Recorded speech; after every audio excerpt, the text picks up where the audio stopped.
Hi, my name is Christina Ennis and welcome to the 2024 Mineral Resources Review podcast. Today we're sponsored by Calibre Mining and powered by Gale Force Winds.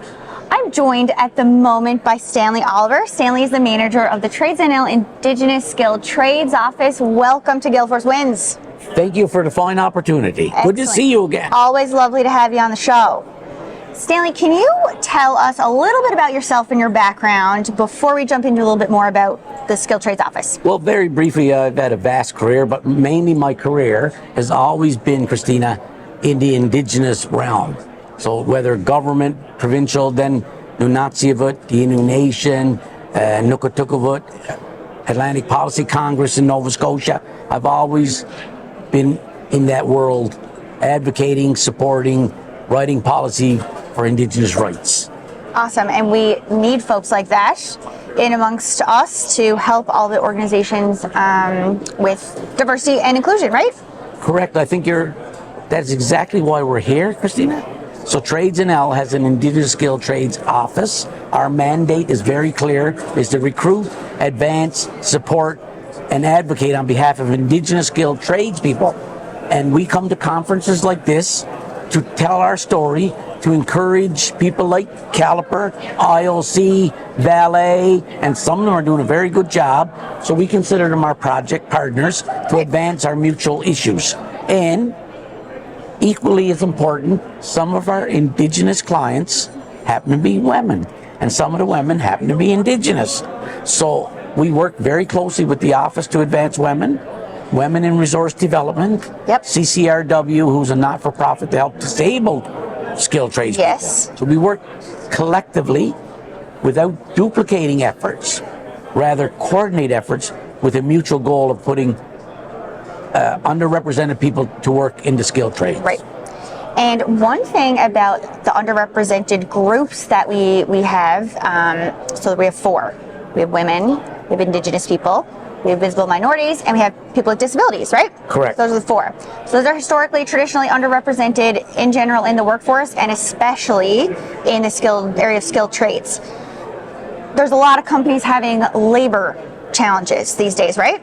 And inclusion and diversity is one way to help combat some of the challenges around labor challenges that folks are having. So learning how to work with folks that perhaps weren't traditionally individuals that they would have on construction sites or work sites. Can you tell us a little bit about how the office So organizations like us track what's going on in the labor force demand and the future demand. So we work with people like Canadian Apprentice Forum to understand that. The Canadian Builder Trades Union, Harris Institute, and everybody is talking about the deficit in skilled trades that's before us now, but we also have a high percentage of skilled tradespeople who are unemployed now, who have to go west, would like to come home. So we got to take that into account. But what is the fastest growing population in Canada? It's the Indigenous. So let's turn that around. Instead of saying we have a deficit, we have an opportunity to work with Trades NL to put Indigenous people, skilled trades to work. So turn the negative into a positive. So that's what we say.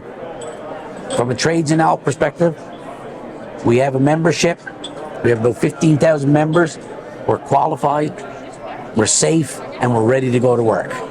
Part of our membership, obviously, is Indigenous people. Right. So, if someone is currently trained as in a skilled trade and they identify as an Indigenous person, is there a role for them with the office to help spread the word about what you guys are doing? Absolutely.